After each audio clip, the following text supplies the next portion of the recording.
Hello everyone, and once again we are back together. It's been such a privilege to have to create this channel just for your benefit. Welcome to those who are new to our channel. Please just be part of the family, by subscribing to our channel and just making sure that you follow on. Just click on that notification bell so that you can be notified every time that we are posting a new lesson. All right, so today we're going to be continuing on arithmetic sequences or mathematics, okay? And we're going to be specifically looking at the sum of the terms, taking the sum of arithmetic sequences, the terms of an arithmetic sequence. Of course, we're going to try that to post new lessons every single day for your benefit, okay?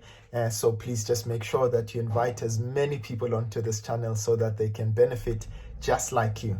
All right, so I wanted us to get into the lesson, and let's quickly have a look at what we'll be doing for today. So essentially what we're looking at when we talk about the sum of an arithmetic sequence, we use the designation as n.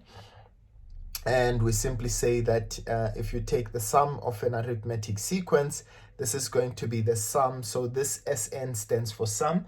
Okay, so we're going to say this is n over 2 into, now we're opening a bracket, so we're going to say 2a plus this is n minus 1. Okay, so I just need to erase that. Okay, n minus 1 multiplied by d. Now, what we want to do is we'll be essentially using this formula. But if you remember from our previous lesson, we said A tells us about the first term of the sequence. Okay, so this is going to be our first term. And you remember that D is our common difference, right?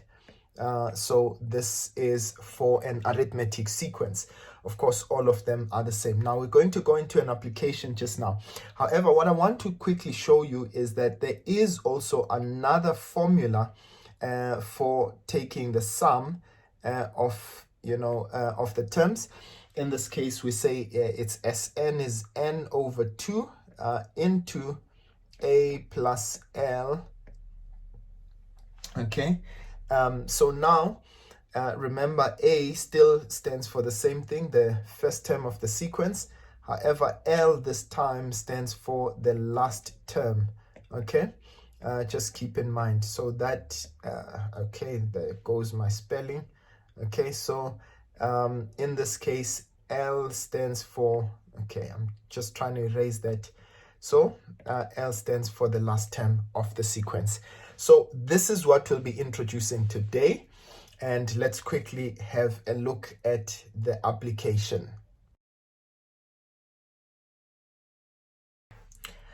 All right, and here is our example. Okay, so they say the fifth term of an arithmetic sequence is 0, and the 13th term is equal to 12. So we want to determine the common difference and the first term. Now, unlike the example that we had, we went through previously, in our first video, where we are given the common the first three terms, or however many terms that they give us, and it would be easy to work out the common difference. This time, they've told us that this is an arithmetic sequence. Okay, so we know in this case that we're dealing with an arithmetic sequence, so we know the formula for an arithmetic sequence, and then we also know in this case that we can simply determine we have a common difference, that is. Okay, so what we're going to do, it means that we've got t. Now let's go back to the formula that we had. You remember? So we had Tn is equal to a plus n minus 1 d, right? So this we know because we've got an arithmetic sequence. We were told that. So what we have is T5. Okay, so T5 is A. We don't know what is the value of A, but we know this is the fifth term. So this is going to simply be 5 minus 1. N is 5. And then multiplied by D. We don't know what D is. And we were also told that the 13th term, oh, by the way, this they said is equal to 0. Okay, so if you don't mind, we can actually make this our first. Okay, so we'll say a plus 4d is equal to 0. Okay, and then we can then set up a formula. Let's call this equation 1. Okay, and then we've got the 13th term. We're given the 13th term to be 12. So we know we've got T13. Again, I'm going to substitute it into that original formula there. So this is going to be a plus, this is 13 minus 1. I'm sure you're getting the gist of this. Okay, so in future I won't be writing it out in full like that. Okay, and remember a and d are exactly the same. And we know that our 13th term in this case is going to be equal to 12. Okay, so now they had asked us to find the value for a as well as the common difference. So what I'm going to do, let's try and simplify this equation. So this is a plus 12d, and this is equal to 12. Now, let's call this equation 2. Now, it's up to you how you want to go and tackle this further. Okay, my preference is always to try and make things as simple as possible for yourself. If you wanted to, you could take equation 1 and say, well, look at this, but a is equal to minus 4d if I take it to the other side. Sorry for that ugly handwriting there. So a is equals to minus 4d.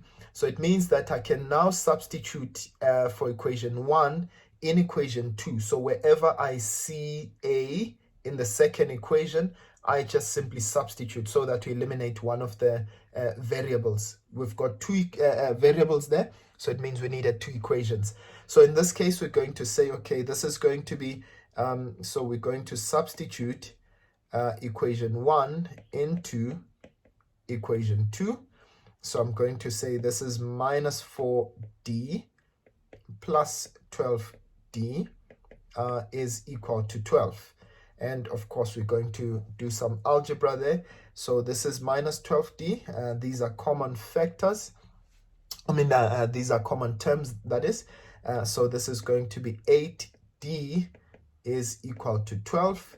So our d value is 12 over 8, which is actually the same as, if we simplify it, this is going to be 3 over 2. Yeah, it's the same as saying 3 over 2. Okay, I'm trying to just erase that.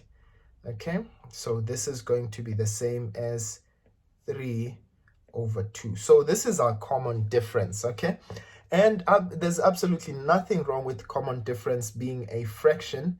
Okay, don't think that it will always be a whole number. Now, let's find now the value for a. So all I can simply do is substitute for d.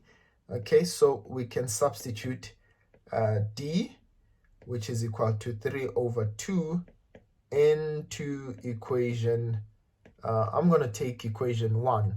If you wanted to, you could have also called this equation 3 if you want to. Okay, but what I'm going to do is now I'm looking for the value of a. So a will be minus 4 into 3 over 2. Okay, and of course, in this case, I will have, okay, 4 divided by 2, or 4 goes in, or 2 goes into 4 twice, and I'll have minus 2 times 3, and this will give us minus 6. So it means our a value is actually equal to minus 6. All right, so I hope that was perfectly understandable. All right, so now let's get into the next question. Remember, they said to us, determine the sum of the first 21 terms. Okay, so now we're going to take our SN formula. All right, so this is our 1.2. Okay, all right, so we're saying SN is simply going to be equal to, now if you remember our formula that we were using, we said in this case it's going to be n over 2. Okay, so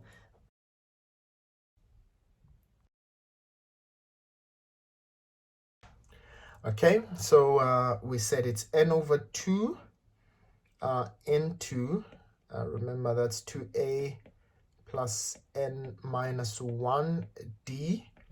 Okay, all right, so now we now know that they asked us to find the sum of the first 21 terms. So it means that our n value is simply going to be 21. So this is going to be 21 over 2.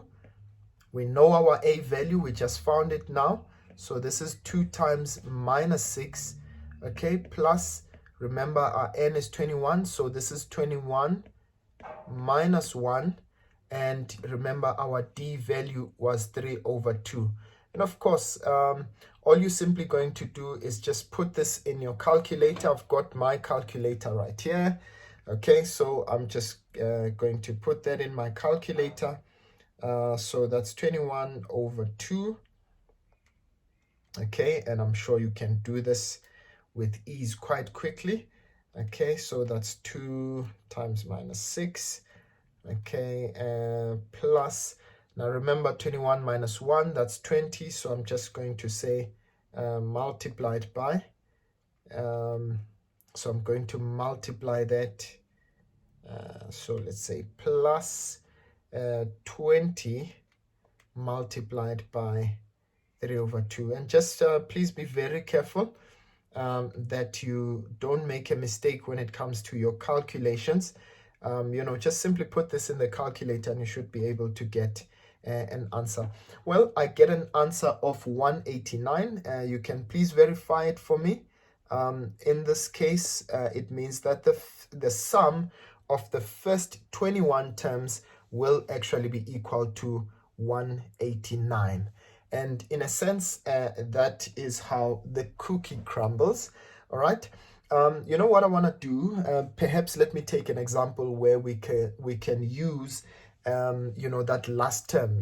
What would happen if we were to be given something with the last term. Okay.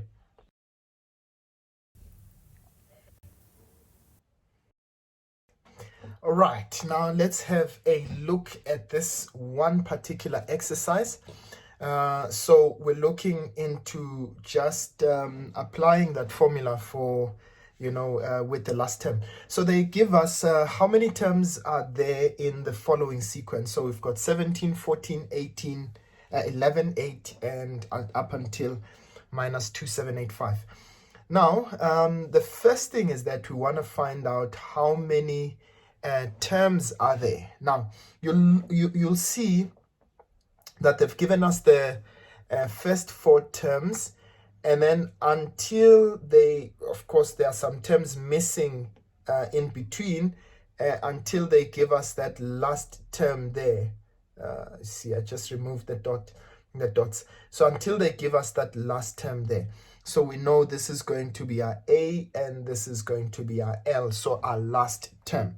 All right, so what we want to do is first I find out how many terms are there. All right, so let's do this. Can we find what the common difference is for the sequence? You see that between 7 and 14, okay, what's the difference between them? Okay, remember we say to find the common difference, you'll always say term 2 minus term 1. It's always the next term minus the previous one, right? So you're going to say 14 minus 17, and you'll see that that gives us minus 3. But you'll see that the same is true for 11 minus 14. It gives us minus 3. So we can say confidently that this is an arithmetic sequence. Why? Because there is a common difference, okay? Right, so now that we've identified what our common difference is, which is minus 3 and negative 3, so we're going to simply say, okay, now let's find out. If this is the last term, of course, this would be term number 1, and of course, this would be the last term, let's call it n. We don't know what it is, okay? Can you come up with a general formula, for this sequence. Okay, so let's say let's take which term.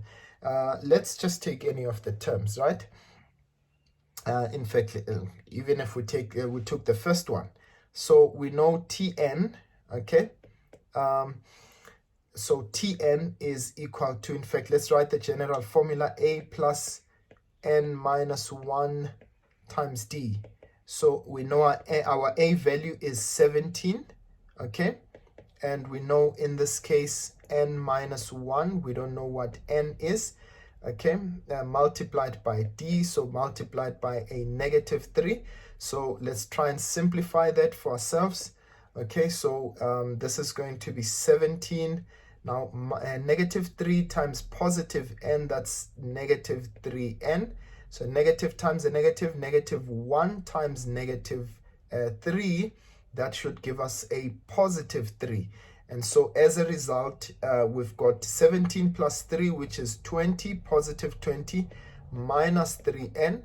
Okay, so this is the general expression of the sequence. However, that's not what we're looking for. Let's find out what is the n value such that, for the last term to be 2785. So in this case, which term, okay, if we use the general, formula, is going to be equal to negative 2785. Let's find that out. Okay, and so we'll try to solve this. Okay, I'm just going to take the 20 over to the other side. So minus 3n. In this case, I'm going to have 20 over to the other side, which is minus 2805. Should be 2805, okay? And now we are dividing both sides by negative 3. Okay, so that cancels with that. And so what should be our final answer? Let's try and find that out quickly. Okay, so this is 2805, which is negative, divided by 3, and I get a value of 935. So meaning that that term that we are looking at as the last term is the 935th term, okay, of the sequence. Hope that is very clear. Okay, hopefully you are still following. Now let's answer the second question. They say calculate the sum of the terms in the sequence. Now we know how many terms are there. We've just found out it's 935 terms. So in this case, we want to know, okay, what is the sum of those terms. So now we're not going to use that other formula, okay, because we've got the last term and we've got the first term. We can simply say, well, in this case, the sum of the terms is going to be n over 2 multiplied by a plus the last term. Okay, so this is going to be, now we know this is the sum of 935 terms in our sequences, in our sequence rather. So this is going to be 935 over 2. What's our a value? It's 17. What's our last term? That was negative 2785. Okay, all right, so all that we're going to do is just put that in the calculator. Let's do that quickly. So that's 935 over 2. Okay, we open bracket. This is going to be 17. Now remember, positive times a negative here would give us a negative. Just keep that in mind. Okay, so this is minus 2785. Okay, let me just close that bracket. Ooh, and I get a very, very big value. So this is minus 1294040. Okay, so if we added all of those terms up, they give us that big value there. If we added all the 935 terms of the sequence, okay, we were going to get that value. All right, and I think I just want to leave it there. And thank you so much for tuning in. As I said, we'll try our level best to try and issue out a lesson every day. But of course, there'll be a time when, particularly when you are going through exams, where we'll try to dish out those, exam type questions, as often as possible. And for those of you who are new to the channel, please don't forget to subscribe, and just make sure that you recommend this channel to as many people as possible. Otherwise, from me for now, thank you so much for tuning in, and I'll see you guys next time. Sharp, sharp.